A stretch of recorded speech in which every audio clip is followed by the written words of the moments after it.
Allez, premier point à développer. Dans ce plus d'actu, on va voir ce qui se passe du côté du TP Mazembe. Sylvain Gbowo en fin de contrat. Alors, c'est vrai que l'avenir du gardien de but des éléphants de Côte d'Ivoire arrive à son terme avec le club du TP Mazembe. Va-t-il renouveler son contrat ou non? Eh bien, Sylvain Gbowo a réagi sur le site internet du club congolais. Il a déclaré ceci. Pour l'instant, je suis encore là. Le TP Mazembe est une seconde famille pour moi. Ça fait 5 ans que je suis là. Je suis à l'aise ici. Je ne manque de rien. On ne discutera que sur les conditions pour rester. Le président Moïse Katumbi prend soin de nous comme il peut. C'est quelqu'un sans avoir la langue de bois qui m'a beaucoup aidé, surtout dans les moments difficiles. Il m'a tout le temps soutenu. Pour lui, je suis capable de prolonger mon contrat. Alors, est-ce que vous pensez ici, autour de la table, qu'il ferait bien de renouveler son contrat avec le tout-puissant Mazembe? Non, moi à mon avis, comme vous dites bien, après 5 ans dans un club, on devrait peut-être aller voir ailleurs un peu. Pour d'autres challenges, pour d'autres aventures. Il a quasiment tout gagné avec le TP Mazembe de la République démocratique du Congo. C'est l'un des plus beaux palmarès du football ivoirien, ce beau Sylvain. Ouais. L'un des meilleurs éléphants sur ces dernières années qui nous a apporté de grandes choses dans les buts de notre équipe nationale. Donc à partir de ce moment, avec son club de TP Mazembe, et il a fait le tour de la question championnat congolais, coupe africaine, etc., etc. Je pense qu'après 5 ans, on a peut-être envie d'aller voir ailleurs. Je ne sais pas trop quelles sont ses propositions. Il dit bien qu'il a de bons rapports avec les dirigeants du TP Mazembe, notamment le président Moïse Katumbi. C'est une bonne chose. S'il se sent bien, très bien. Mais moi, je dis après 5 ans, c'est peut-être bien de tenter d'autres aventures également. Jeanne, moi, je pense qu'il peut rester au TP Mazembe. Si au TP Mazembe, s'il reçoit toujours c'est son salaire. En tout cas, il n'a pas l'air de s'en plaindre. Voilà, donc il peut rester. Donc 5 ans passés dans un club, ça ne dérange pas. Ça ne vous dérange pas? Nous, on a fait 10 ans dans un club, donc pourquoi pas lui? Oui. À la Juventus, nous, on a fait plus de 10 ans, donc. Oui. Pourquoi c'est la nourriture qui était bonne là-bas? Vous restez sûr que vous êtes à l'aise. Là-bas, c'était mieux payé par rapport aux autres clubs. Même si on avait quand même... mais est-ce que vous avez vu Cristiano Ronaldo? Vous l'avez vu là-bas? C'est la Juventus de Yopougon. Juventus de Yopougon, s'il te plaît. Je parle du football féminin. Je parle du football féminin, s'il te plaît. Cristiano est autant pour moi. Surtout avec Jojo, il faudra être clair tout au long de l'émission. Juventus, forcément, il pense à Ronaldo. D'accord, excuse-moi. Non, le poste de gardien de but, quand même, c'est un poste très ingrat. C'est vrai, 5 ans dans un club, c'est beaucoup, mais... Il atteint, pour le poste qu'il occupe, il atteint déjà la maturité, l'âge de la maturité, 32 ans. Il a la confiance du président, il a la confiance des supporters, parce qu'il est là, il a quand même un bon moment. Donc moi, je pense qu'il doit rester. Encore plus, il est le titulaire des éléphants de Côte d'Ivoire. Et prendre ce risque-là, peut-être d'aller dans un autre club et arriver là-bas, si les choses ne se passent pas bien, il peut perdre sa place au niveau des éléphants.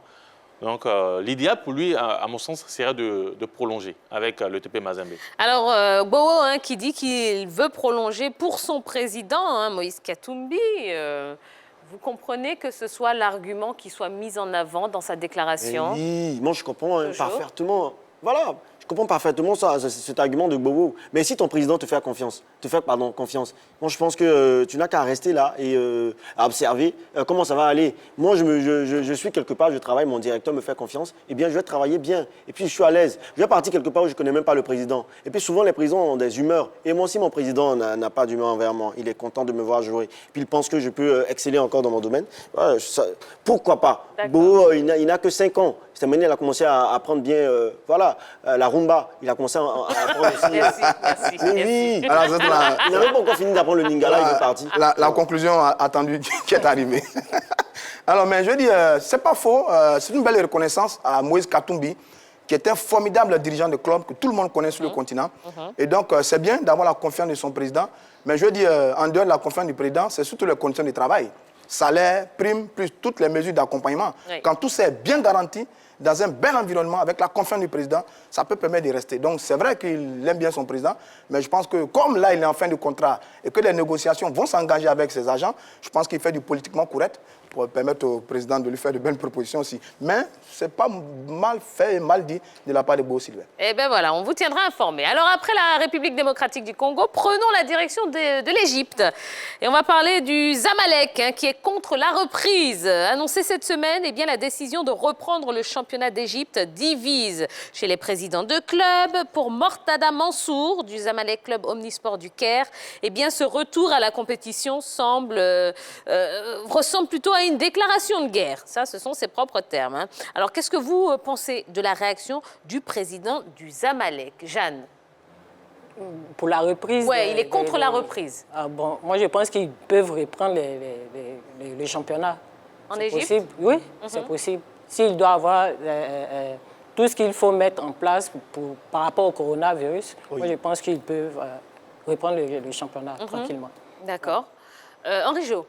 Moi, je pense que, pour l'instant, surtout sur notre continent, la priorité se trouve ailleurs. Il faut chercher à mieux maîtriser l'évolution de cette maladie avant de chercher à reprendre une quelconque activité sportive. Donc, au niveau de l'Égypte, voilà, reprendre actuellement, surtout que dans le championnat, il y a 18 clubs et le championnat s'est arrêté à la 18e journée. Donc, bien ça. Voilà, il y a encore pas mal de journées qui restent. L'idéal pour moi serait de mettre fin, comme je le dis souvent, de mettre fin à la saison et de repenser à mieux préparer la saison à venir. Alors, 18 clubs, oui, dans ce championnat égyptien, mais sur ces 18 clubs, 14 ont décidé de ne pas reprendre le championnat. Est-ce que vous comprenez le fait qu'ils défient les autorités finalement? Non, mais en tout cas, ça fait beaucoup. 14 clubs sur 18, ça fait beaucoup. La majorité est largement dépassée. Et donc, on comprend pourquoi Mortada Mansour, ce bouillant même président du Zamalek, a fait cette sortie. C'est-à-dire qu'il est complètement opposé à une décision gouvernementale, donc étatique. Ça montre qu'il y a une situation de blocage, une situation de crise qui vient. Mais il faut bien comprendre le contexte. C'est-à-dire qu'on a 18 clubs, on a arrêté le championnat à la 18e journée. Il reste encore 16 journées à disputer. Ça fait beaucoup d'argent. Est-ce que les clubs ont les moyens en ce moment de supporter la suite de la compétition en raison de la crise actuelle? Est-ce que l'État, à travers le ministère, a dû faire un geste pour soutenir, et quel geste pour soutenir les différents clubs, etc., etc. Donc il faut bien comprendre un peu le contexte de la crise pour voir quelle est la décision à prendre. Mais à mon avis, tel que c'est parti, ça va être compliqué parce que sur 18 clubs engagés au niveau de la première division, 14 ne sont pas d'accord. Je pense qu'on est parti pour un bras de fer entre les dirigeants des clubs et le ministère qui souhaite la reprise et les dirigeants des clubs. Mais ces clubs-là défient qui? L'autorité. L'autorité, par rapport à quoi? Une maladie qui fait des morts, de nombreux morts partout dans le monde entier. Du coup, voilà, c'est vraiment difficile. On défie qui au juste? On défie le gouvernement par rapport à une maladie qui risque de nous tuer. Oui, bon, on a non. Mais à un moment donné, il faut que ça s'arrête. Il y a combien de cas en Égypte? Si tout à l'heure, il y a un cas en Égypte et puis il y a un mort, est-ce que c'est le gouvernement qui va venir ressusciter ce mort-là? Bon, je veux dire, on peut quand même faire confiance aux autorités égyptiennes qui ont dû prendre la mesure de la situation avant d'annoncer une possible reprise des activités sportives. On peut leur faire confiance. Et puis, deuxièmement, il y a des pays qui ont été plus touchés que l'Égypte. Allemagne, Italie, Espagne, qui sont en train de reprendre la compétition. Mais sur la réaction de Mansour, on se rend bien à quel point les présidents des clubs sont puissants en Égypte et pourquoi les clubs sont si forts. Être capable en tant que dirigeant des clubs de s'opposer à une décision gouvernementale, ça veut dire que les clubs en Égypte sont puissants et que les présidents des clubs ont un réel pouvoir. Ah, ils ont vraiment peur. Ils ont peur, c'est pas une force, c'est la peur de la maladie. J'ai peur, donc j'ai toute la puissance qu'ils font. C'est la peur qui fait. Avec la peur, tu peux défier ton papa. On te dit, va là-bas dans le noir, va dans le noir. Tu dis, ou pas. Très bien, on vous tiendra informé. Allez, comme il n'y a pas que le football, eh bien, on va parler un petit peu d'athlétisme. Et ce sera le dernier point de ce plus d'actu. Le champion du monde du 100 mètres est suspendu. Oui, l'Américain Christian Coleman, devenu champion du monde du 100 mètres en octobre 2019 à Doha, au Qatar, a été suspendu provisoirement pour manquement à ses obligations de localisation antidopage. Il risque une suspension de 2 ans et donc de manquer les Jeux Olympiques à Tokyo l'an prochain. Alors déjà, pourquoi a-t-il refusé un contrôle antidopage? Et puis, surtout, est-ce que vous comprenez Il a peur de quoi? S'il se reproche quelque chose, qu'il fasse le test de dopage, il n'y a rien. Ça n'y a pas de souci. Voilà, c'est la question. Elle a tout dit. Mais je suis Ah, ben, tellement d'accord avec vous. Ah oui, oui. Oui. Ouais, mais manquer ces tests-là, souvent, c'est parce qu'on se reproche quelque chose. Et ce n'est pas le seul test qu'il a manqué 3 tests. 3 tests. Donc c'est après 3 tests que voilà, la sanction tombe.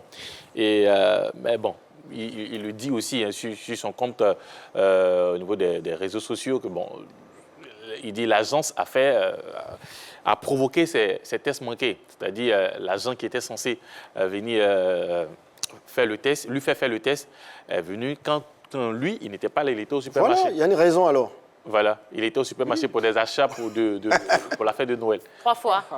3 fois. Mais bien sûr. Non. Je sais pas, alors... Pour le mois de décembre. Expliquez-nous comment ça se passe. Vous avez déjà fait des contrôles antidopage, je suppose.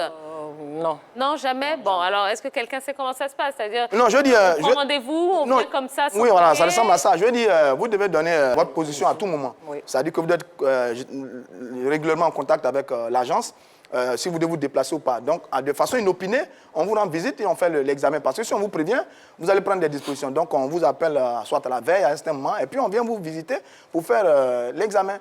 Et donc, lui, à 3 reprises, ça n'a pas été possible. Là, il parle de rendez-vous manqué. Mais je veux dire, il est douteux, le champion Coleman. Parce que l'unité qui fait l'examen, c'est quoi? C'est l'unité d'intégrité de l'athlétisme. Ça parle d'intégrité. Donc, on peut comprendre que le garçon, peut-être qu'en ce moment, avec la situation difficile, n'est pas très, très correct. Donc, il s'éclipse un peu. On peut peut-être comprendre ça comme ça. Mais il a donné Non, sa mais- raison. non, Il a donné sa raison. Il a dit que c'est l'agent qui a mal fait son travail. 3 fois. Ah, mais 3 fois, ça arrive. Il y a des gens qui n'aiment pas rester à la maison. Vrai ou faux? Il y a des gens qui sont toujours dehors. Ah, mais oui, il est au oui, supermarché, ouais, il est dans un stade, il est en train de regarder un match de foot. Bon, ça peut arriver. Et moi, je pense qu'ils ont mal fait leur travail. Sinon, ce joueur-là, je le connais bien, particulièrement. Ce joueur? Mais Cet cet athlète. athlète, Ah, d'accord, mais c'est un merci. joueur aussi, il court. Nos joueurs sur le terrain. Oui. Alors, Alors, aussi, non, c'est de l'athlétisme aussi. Ah, bon, ça, c'est un autre débat. Les 3 tests manqués, c'est le 6 juin 2018, le 16 janvier 2019 et le 26 avril 2019. Donc, quand même, ça fait un bon moment que, bon, voilà. On le cherche. l'agence 2018, on le cherche. Ouais. C'est ça. Alors, au-delà de la suspension, qu'est-ce que ça va... enfin, en quoi est-ce que ça va impacter sa carrière, son travail, ce pourquoi il est payé hein, Oui, ça pourrait être embêtant pour lui, hein, sur bien d'éléments quand même. D'abord, il y a la suspension. Je crois qu'il risque 2 ans de suspension, mais qu'on peut ramener à 1 an. Ensuite, il va manquer des grandes compétitions, notamment les Jeux Olympiques la saison prochaine. Ensuite, il va certainement être dans une méforme qui pourrait le suivre pendant longtemps. Ensuite, il pourrait perdre beaucoup d'argent parce qu'il n'a pas les émoluments par rapport aux compétitions, préparation plus les récompenses. Il peut même perdre des sponsors dans cette affaire.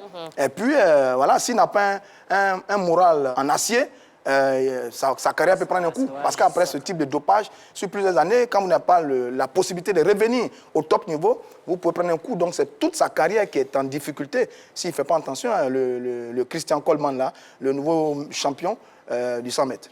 Eh bien, très bien. Ben, en tout cas, c'est pas top. Hein. C'est pas une pas bonne top du nouvelle. tout. C'est Oui, pas il une peut bonne toujours aller en Jamaïque. Hein. Chez Usain Bolt. Oui. Pourquoi pas, pourquoi pas. Allez, Jeanne Niago, on va revenir un petit peu à vous et au football féminin, évidemment, puisqu'on va en parler tout au long de l'émission. Donc, n'hésitez pas à en profiter, n'hésitez pas à aller sur la page Facebook de la 3, vous nous laissez un petit commentaire par rapport à tout ce qui se passe. N'attendez pas qu'on soit dans telle ou telle rubrique. Hein. Non, non, non. Vous participez, l'émission, elle est interactive, donc elle vous appartient également. Alors, justement, Jeanne, qu'est-ce que vous pensez du football féminin ici en Côte d'Ivoire et du niveau des footballeuses actuelles? Bon, ici, le football féminin est très bas. Il faut le dire hein, clairement, hein, puis sérieusement. Le football, il est très bas. C'est vrai que nous, on a l'envie de jouer, mais les conditions ne sont pas réunies. Alors, qu'est-ce qui ne va pas? Bon, il y a le salaire. On n'a pas de salaire même. Il ne faudrait pas que je parle de salaire. Les primes de match, les primes de transport sont très, très, très, très, très bas. Faudrait qu'on le dise. Ah, mais c'est combien? Nous, on veut savoir. On a parlé d'une affaire de 10 000. À la Juventus de Pougon, Oui. nous, on a le transport de... Bon, ça dépend. Moi, je suis à Koumassi. Moi, j'ai le transport de 2000 ou 2500. Voilà. Pour celles qui sont à Yopougon, 500 ou 1000 francs, bon, disons. Pour chaque séance d'entraînement. Oui. Et puis, on a 2 séances dans la semaine. Et les primes de match, on a 3 000 euros. après, 3 000 francs. 3 000 francs. 3 000 francs. Oui. Voilà, après un match, bon, ça dépend. Un match gagné, 3 000. Et un match perdu, bon, on vous dépose, chacune à son carrefour, et puis vous rentrez. Les matchs nuls, vous avez la moitié de la prime. C'est-à-dire, la prime, c'est à 3 000. Voilà. Donc, c'est un peu On dommage. comprend bien que finalement, on ne peut pas vivre de ça quand On ne peut pas vivre de ça. Enfin, Voilà. quand on est Donc, footballeuse ivoirienne. nous sommes obligés de pouvoir faire ce qu'on appelle les petits jossis. Voilà, pour pouvoir s'en sortir. Sinon, on ne peut pas vivre du football ici en Côte d'Ivoire. Non. Henri Jo. Alors, vous avez dit tout à l'heure que le niveau du football ivoirien au niveau des femmes, hein, c'est très bas. Or, récemment, nous avons manqué de peu la qualification pour les JO. Oui. Quand on sait que plusieurs athlètes au niveau de notre équipe nationale évoluent en Côte d'Ivoire, est-ce que c'est pas un peu injuste de dire que le niveau est bas quand on voit un peu les performances de l'équipe nationale? Oui, mais si... Parce que faudrait qu'on se dise les vérités. Hein. Mais dites les vérités. Voilà.